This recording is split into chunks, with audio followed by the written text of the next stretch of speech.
Howdy folks, welcome to another episode of Mingles with Jingles. Some of you may remember in last week's Mingles with Jingles I mentioned that while you were watching last week's episode I was going to be in London talking to Google. They invited all of the UK's biggest YouTubers down to London to their headquarters to talk about something. I didn't know what. So I thought, what the hell, I can think of worse ways to spend a Monday, and jumped onto the train, arrived at Tottenham Court Road station and headed off to the address that they'd supplied. And this is where things started to get interesting. If you go to Google's website, they list their address as 1 to 13 St Giles High Street. Tottenham Court Road is the nearest tube station. It's just around the corner from the Dominion Theatre. And St Giles High Street is just around the corner. No, not that way. That's the construction site. The other way. Yep, there it is. And I must admit that if Google London were going to be found in any building in central London, that's the kind of building that you would expect Google to be operating from. And judging by the ratio of hipsters to normal people in the area around that building, it did seem like a fairly good bet that this was where Google London were based. But closer inspection reveals that this set of buildings here is actually central St Giles, not St Giles High Street. Still, let's take a closer look, just to be on the safe side. And there we go, right outside, a directory listing of all of the businesses that operate from central St Giles, and you can quite clearly see Google is not one of them. Alright, let's take a walk down St Giles High Street. After all, that's what they said their address was. And I know I'm definitely on St Giles High Street because of, all the giveaways like the signs that say St Giles High Street, famous pubs like the Angel and the St Giles in the Field Church. But then before too long, hang on a minute, this is High Holborn. And that's the Shaftesbury Theatre. I think I've gone too far. Oh no, this is no good. I must have missed something obvious. Let's turn around and retrace our steps. And so, sometime later, we arrived back at Hipster Central, and you'd think that if this was the headquarters of Google London, there'd be a sign outside saying so. So, let's take another look. And a second, and even closer examination, once again confirms that if Google London is located anywhere in central St Giles, they're being awfully shy about it. But hang on a minute, why is there no business listed at number 5? I mean, I know Google are a bunch of hipsters, but surely putting a sign outside your place of business saying, "Hi everybody, this is our place of business," surely that's not too mainstream for them. Let's go inside and make sure. Even inside the lobby there was nothing to indicate that Google operated from here, but at one of the tables I did spot a young lady wearing a YouTube t-shirt, and when I made inquiries of her, it turned out that yes, congratulations, I had solved the secret code and finally located the secret underground lair of Google London, and what the hell kept you? But hey, you're here now, so please just take this badge and go and make yourself comfortable, and we'll come and collect you when I'm ready. So that's exactly what I did. So, Jingles, what did Google want to talk to you about? No idea. I sat there for an hour, got sick of waiting, and went home. So, yeah, Google London.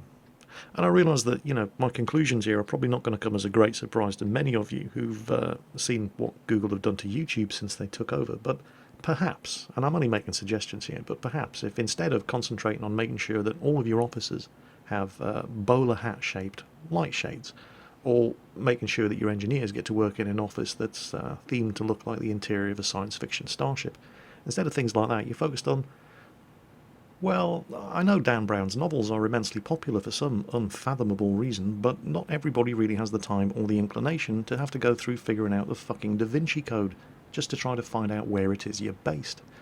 And once they do solve the puzzle and actually make it into the lobby of your building, it's a great idea to not forget about them after they've travelled all the way to London at your request, and leave them sitting on their arse, twiddling their thumbs for an hour before they eventually get sick and tired of waiting, get up and go home.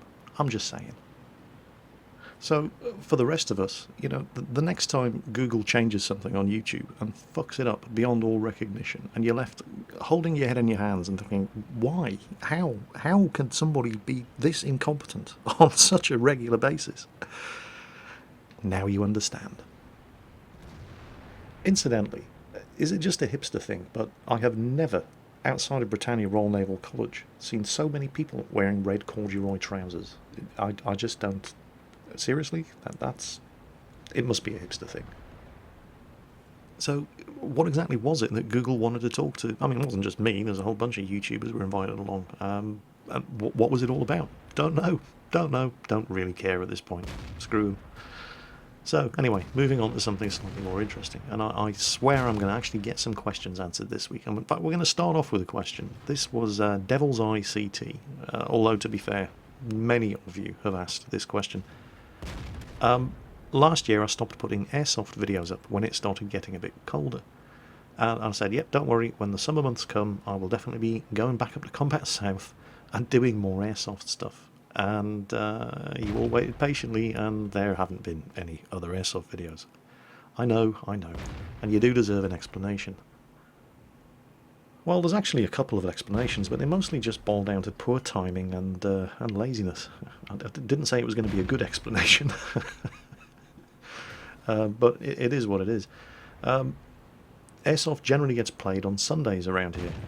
That's when most of the Airsoft sites in my area open their doors, and Sundays is my busiest day of the week. Obviously, I record Mingles with Jingles on a Sunday in order to get it up on a Monday, which makes it difficult to find the time to go running around the woods playing cowboys and Indians. Oh, is that politically correct? Are we allowed to say that? Oh, who cares? The other thing is, well, I'm certainly not getting any younger, and I'm definitely not getting any thinner, not after the gnome versus food videos in America. And it is a very, very physical activity, or it is if you plan to be any good at it.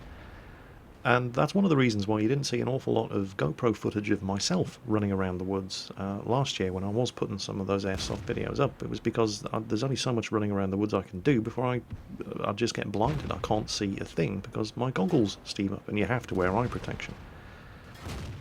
Now, I didn't actually give up at this point. I actually considered the idea of getting up, going up to Combat South on a Sunday, taking the GoPro camera along and clipping it to the assault vest of some young, fit airsofter, and getting some filming done that way, because I can control the GoPro by remote control. It's got wireless and Bluetooth and all that sort of good stuff on it, and you can control it from a tablet. And that seemed like an excellent idea. Unfortunately, then I had to overcome the challenge of getting out of bed early enough on a Sunday in order to actually get up to Combat South in time for opening. So, yeah, for a whole combination of reasons, none of them particularly good reasons. You know, I do apologise for this. They are pretty terrible reasons for not getting off my arse and going and doing more Airsoft videos, but those are basically the reasons why you haven't seen any Airsoft videos on my channel since last summer. Am I going to do any more? Well, I do want to do more. It's just a question of motivating my fat, lazy arse to get up and go and do it. People were asking, have you got any more equipment since the last videos? And I actually had more equipment that I hadn't done videos of at the time of the last video, so I could always get myself up to the woods and do some product reviews and stuff like that. In fact, yeah, that's not a terrible idea, actually. I dare say Combat South would be very happy for me to take some of their latest releases and go and give a run-through of, all the new stuff that they have. So, yeah, there is going to be more Airsoft content. I can't say when, I can't say exactly what shape or form it's going to be, but it is something that I want to do. It is something that I enjoy doing. It's just a question of motivating myself. I mean, it's easy to do a War Thunder video. It's easy to do a World of Tanks video. I don't have to get off my arse to do that. It requires a little bit more preparation and dedication to do some Airsoft stuff. But I do enjoy doing the Airsoft stuff. It's different, and it's kind of related to the stuff that I do on the channel anyway. And I know that there's a market out there for it. A lot of you, even if you don't Airsoft yourself, you like the idea of it. So there are going to be more Airsoft videos in the future. Coming up next, this is the sort of thing that normally gets posted up on my Facebook page, but I thought, you know what, just for a change, because not everybody likes Facebook, uses Facebook, or follows me on Facebook, and why should the guys who follow me on Facebook get all the goodies? So for this week's Mingles with Jingles, something that I would normally post on Facebook is a selection of photographs that were sent in from Gilbert Marteau, who's been to the Belgian Ardennes forest. And here in the village of La Glaise, just outside the December 44 museum, they have one of the only 10 remaining Tiger IIs in the world. Now, I've seen pictures of this before, but I haven't seen them in this kind of detail. And hopefully Gilbert's pictures are going to be as interesting for you guys as they were for me. Now, this isn't a working Tiger II. There's only one working Tiger II in the world, and that's in a French museum. The other 9 Tiger IIs are all, well, they're cosmetically restored wrecks, like this one here at Le Glaze. But one thing that I've never seen in photographs of this so far, which Gilbert managed to catch in incredible detail here, is the actual battle damage to this tank. Look at those shell holes and scrapings on the front of the upper glacis. And right there, look at that. Now, the next picture, my initial reaction was to laugh, because it displays what looks like somebody's been firing a machine gun at the side of the tank. And my initial reaction, as probably yours was as well, was, who the hell fires a machine gun at a Tiger II? I mean, come on. But then I stopped to think about it for a while. The guys that were going up against the initial onslaught of the German counterattack at the Battle of the Bulge were, in the most part, infantry divisions that had been shattered and withdrawn from the line to recover after the ferocious fighting in the Hürtgen forest. So just put yourself in the position of whoever it was who fired a machine gun at that tank. Your division had suffered 40% casualties in the frozen hell of the Hürtgen forest battles overlooking the Siegfried line. The division's been practically wiped out, combat ineffective. It's been pulled back from the line to rest, recuperate and get replacements in a supposedly quiet sector in one of the coldest Decembers in years. All you have to defend your foxhole is a 30 caliber machine gun.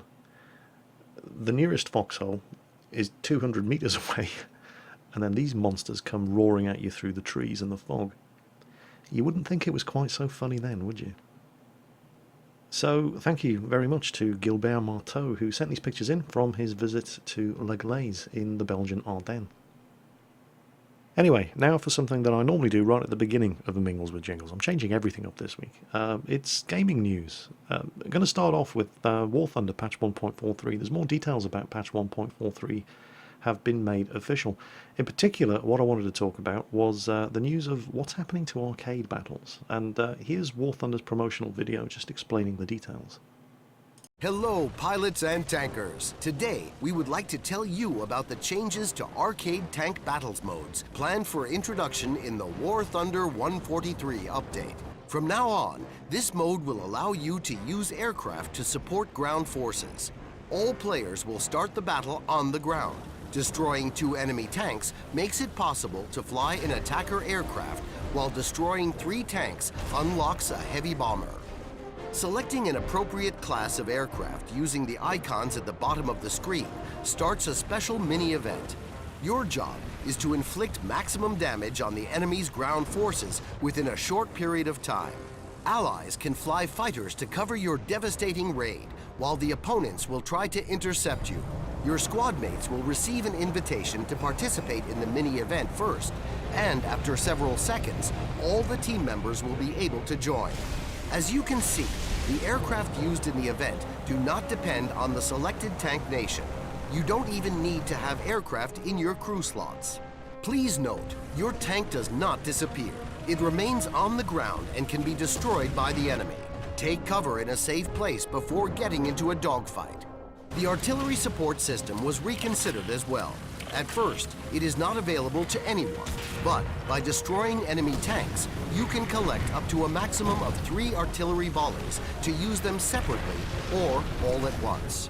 You can also get artillery and air support points by holding more capture points than your enemy does. If your team controls a majority of the points for 90 seconds, all of its members will receive 1 point of each kind. Multiple respawns within a single crew slot will be disabled. These changes will make each tank you have more valuable and make battles more intense and diverse.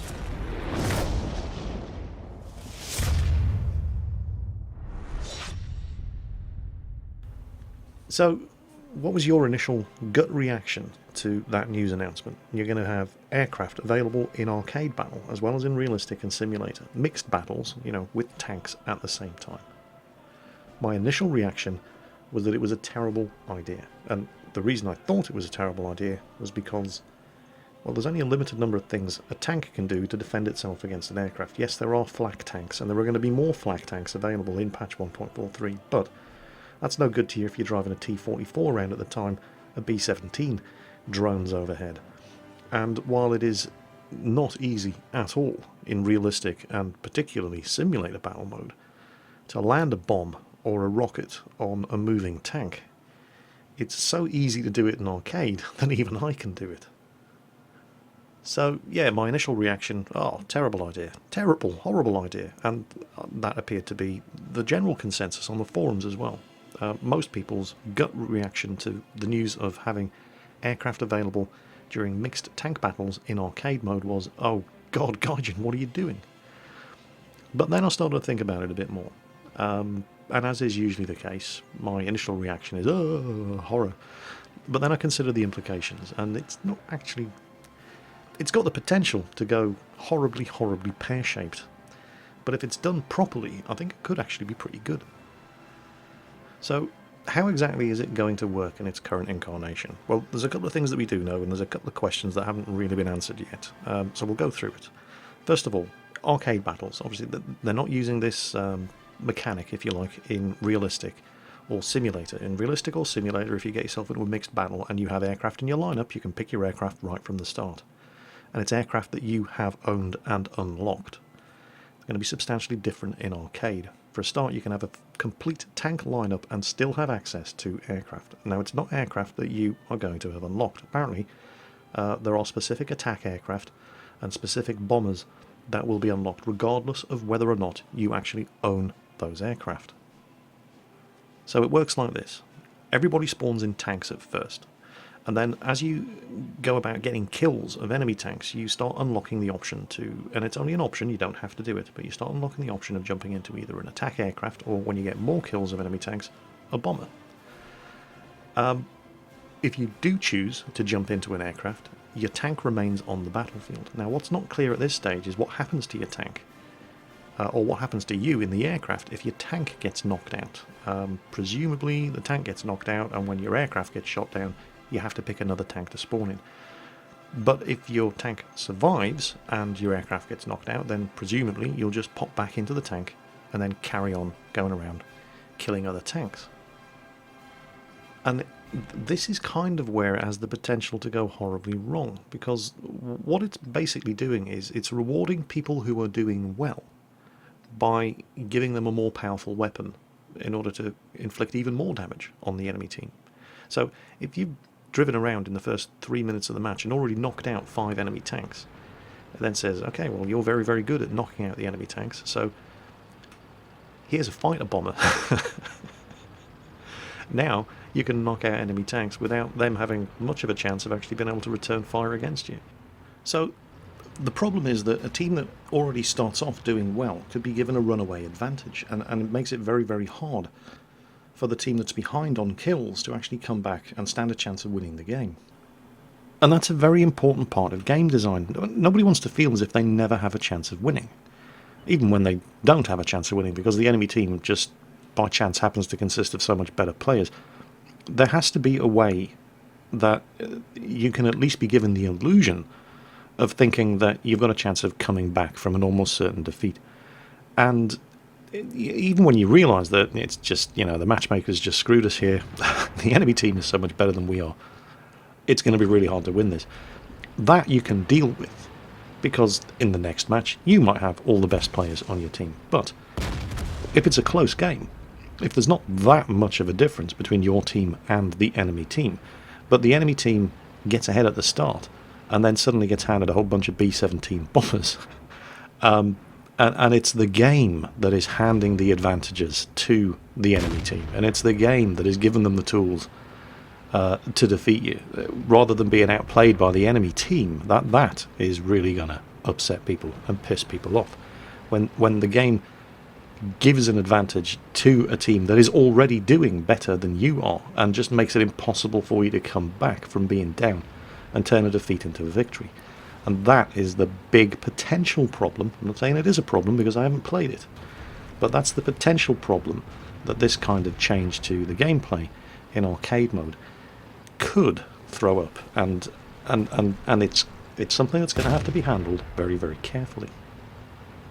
But, you know, is it going to be as bad as everybody thinks it is? I don't think so. I think things rarely are as bad as everybody says that they're going to be when they first hear about these changes. I mean, don't forget it's arcade mode. It's not impossible to shoot an aircraft out of the sky with a high explosive shell from a main tank gun in arcade. All you have to do is target him, and the game tells you where to aim. I've seen it done. I've seen it done in realistic. Hell, I've seen it done in simulator, so it's going to be a hell of a lot easier in arcade. Just the fact that you're flying around in an aircraft doesn't mean you're invulnerable. And don't forget, they're introducing a lot more anti-aircraft vehicles in patch 1.43 as well. Although it's going to be completely pointless starting a match in arcade in an anti-aircraft vehicle, because you have to kill other tanks before you can even be given the option of spawning in an aircraft. So it's got the potential to introduce a whole sort of tactical meta sub-game into World of Tanks arcade, based around picking the right vehicle at the right time for the right opponent.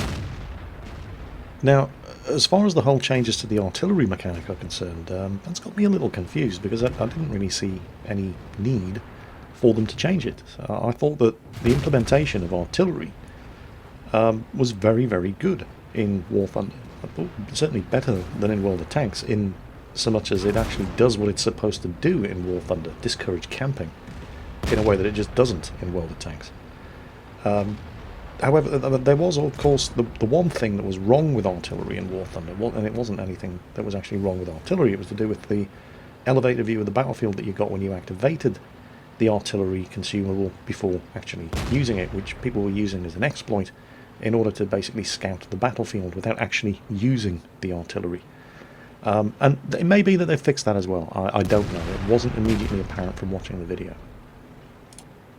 Actually, while we're on the subject of shooting aircraft out of the air with main tank guns, have a look at this next clip. Forgive the commentary, it was originally supposed to go into its own War Thunder video, but this seems like as good a time as any to show it. So, War Thunder. Molodil here in the Panzer IV-G is in this realistic battle, and he sent this replay in, and it's notable for two reasons. The first reason is that Sturmovik.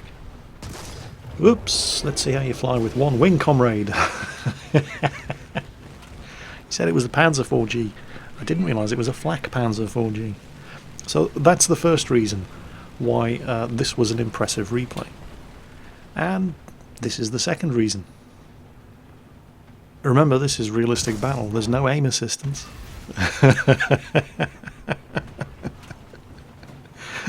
Luckiest shot ever.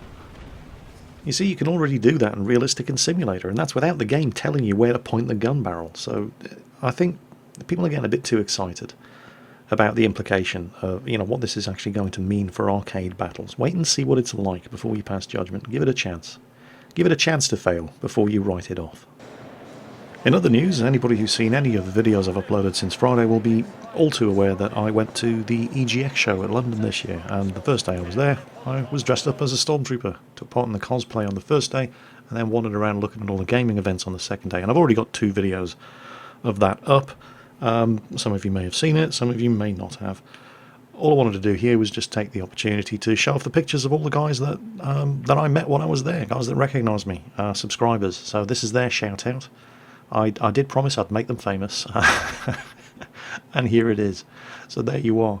Also, wanted to let you know, somebody had actually suggested in one of the EGX London videos that perhaps I might think of going to Comic-Con London in October, and you know what, that seems like a damn fine idea. So I'm definitely going to Comic-Con London at the end of October. I'm trying to get press passes for that. And I'll be doing a video of that as well, particularly looking forward to the European Cosplay Championships, which is being held there, so going to get a video out of that at the very least. One final thing about the Stormtrooper costume, because a number of you, when I put the EGX videos up, and you saw me wandering around in the costume, asked whether or not I was a member of the 501st Stormtrooper Legion, or if I wasn't, would I consider joining. And I did think about it. When I got the costume, I thought, you know what, I've got to join the 501st. And if you don't know who they are, by the way, if you've ever seen a video of a whole bunch of stormtroopers on parade anywhere, it's usually the 501st. They've got chapters or legions all around the world. And they do some great work. They do a lot of charity work and so on and so on. And I have enormous respect for them. And I did think of applying for membership. And then I had a look at the requirements, and I thought, yeah, no. Far too much like hard work. My costume does not meet their requirements. It's not good enough. I would have to modify the costume, which again is just far too much like hard work for me. And it's not only that, when they go out trooping, as they call it, when they're in costume at an event, they do not drop out of character at all in view of the public. They don't take the helmets off, right? I couldn't keep that helmet on for longer than 10 minutes in one stretch before I had to take it off so I could see and breathe. And I'm just not dedicated enough to cosplaying to officially be part of the 501st and actually represent them at these events. I like doing it on my own standards and at my own schedule. So while I have nothing but respect for the 501st, no, I'm not a member, and I have no plans to be either. Also this week, it's been a busy week. I was interviewed for the Armchair General magazine. The interview is actually in two parts. The editor of Armchair General, the interview was done by a guy called Matt Richardson, and the editor of Armchair General selected some of the questions that I answered and included them in the Armchair General interview. There's actually going to be a second part of the interview with other questions that weren't answered for Armchair General, and that's going to be available in the very near future on the blog of the journalist who conducted the interview. I will obviously notify you via Facebook and Mingles with Jingles when that happens. And the kind of questions that they asked weren't really that much related to, World of Tanks and War Thunder, although there were questions about that as well. It was more about, there were more personal stuff, basically. So any of you who, for whatever weird, perverted reason, are interested, not so much in the whole World of Tanks and War Thunder thing, but in, what I got up to when I was young, go and have a look at the Armchair General interview. Link in the video description, and keep your ears peeled for news of when the second half of the interview goes up on Matt Richardson's blog, Ritalin Gamer. I'll obviously keep you posted on Facebook for instant notification of when the second part of the interview goes up, and if you just can't be bothered with Facebook, as many of you can't, and that's fine, in whichever week the interview goes up, I'll notify you in Mingles with Jingles. All of which, in a sort of roundabout way, brings me to two of your questions, which I really did want to get answered in this week's Mingles with Jingles before we finish. And I am making a conscious effort to try to answer more of your questions in Mingles with Jingles, because it's a two-way thing, in more than one way. I don't really want Mingles with Jingles just to be me sitting here talking about what I got up to during the week and what I'm going to be doing the next week, and then throwing a controversial World of Tanks or War Thunder topic out there for you to all argue about in the comments. But that's really what seems to have been happening in the last couple of episodes of Mingles with Jingles, and it's making it really hard to actually find questions that you guys want me to answer, because all that I'm seeing in the comments are just massive raging arguments about the stuff that I've talked about, and it's very, very hard to actually find a question that's worth answering, because most of the comments are not questions, they're just people arguing about whatever that week's Mingles with Jingles has been about. So, in the spirit of actually answering some of your questions for a change, and long may that tradition continue, this question comes from Matthew Fry. And he said, Jingles, whenever I type in World of Tanks in YouTube, it's always your videos that predominantly come up. Did you ever think you would achieve this level of success when you first started? And obviously, no, I didn't. But having said that, it's not something I can 100% claim credit for. It's not as if my videos have, gotten much more entertaining or much more informative or better in any way, shape or form in the last year, for example, just to pick an arbitrary timescale. I hope they have, but that's not necessarily the case. Success feeds on success on YouTube, and once you achieve a certain level of, I hate to use these marketing terms, but once you achieve a certain level of marketing saturation, then the success of your videos basically promotes the success of your videos. YouTube is basically all about advertising revenue, and what YouTube loves is popular videos that get even more popular, because that means that they can target the advertising. They can get their best advertisers to spend the most money on the videos that get the most hits. In a nutshell, it's as simple as that. So if your videos are consistently generating a healthy amount of views, then YouTube starts pushing your videos to the top of the search rankings. So if you're doing a lot of World of Tanks videos, and the World of Tanks videos that you're doing are getting 10,000 views, 15,000 views, you suddenly start finding, for no apparent reason, suddenly your videos are getting 20,000 and 30,000 views. And it's not because your videos suddenly got better overnight, it's because YouTube has noticed that your videos have passed a certain view threshold, and so the search engine algorithms just basically start sending more traffic your way, so people can see more of what they like. It works out for everybody. It works out for YouTube. Popular videos are becoming even more popular, and they're getting more advertising revenue out of them. The ones that are monetized in the first place, obviously. You're getting to see more of the same kind of videos that you like, and the guy that's putting the video up is getting all sorts of hits, and he's able to start making a living out of putting videos on YouTube. So pretty much everybody's a winner. But it's not as if my videos are suddenly 400% better now than they were a year ago, because now I'm getting 400% more views than I was getting a year ago. That's certainly not the case at all. I mean, I'd like to think it was, but I'm not stupid. It isn't.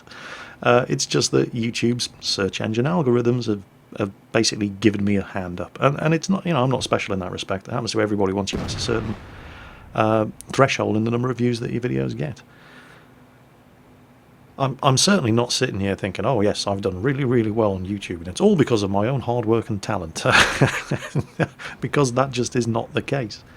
I mean, you do certainly have to put a certain amount of effort in at the start, and even then there's no guarantee you're going to get anywhere. It's entirely down to, well, it's a popularity contest. I mean, look at PewDiePie, for example.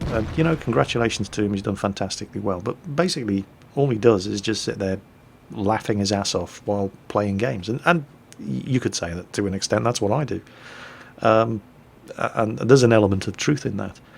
But look at the number of subscribers that PewDiePie has. Is he that much better than anybody else who does the same sort of thing? No, of course he isn't. He was just in the right place at the right time with a lot of hard work, a certain amount of talent, and a whole lot of luck. And the same is true of me. Absolutely 100% true that the same was true of me. Right place, right time, a lot of luck, a lot of hard work at first as well, a little bit of talent. But the amount of talent and the amount of hard work that you put in, well, it's important. It is important, because you've got to, get that initial foothold. You've got to get enough people interested at first before the search engines start taking notice of your content. But once the search engines do start taking note of your content, all you really need to do at that point is just to sustain whatever it was that you were doing.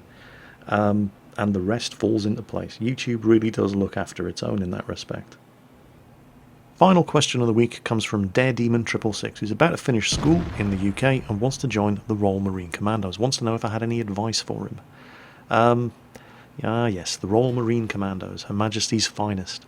Strength of a cart horse, speed of a racing horse, brains of a rocking horse, as we used to say in the Navy, but never where a Royal Marine could hear us, unless we fancied eating our own teeth.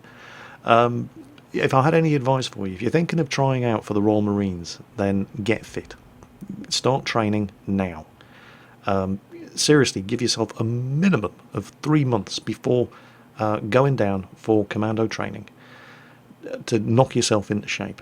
And they're still going to break you, right?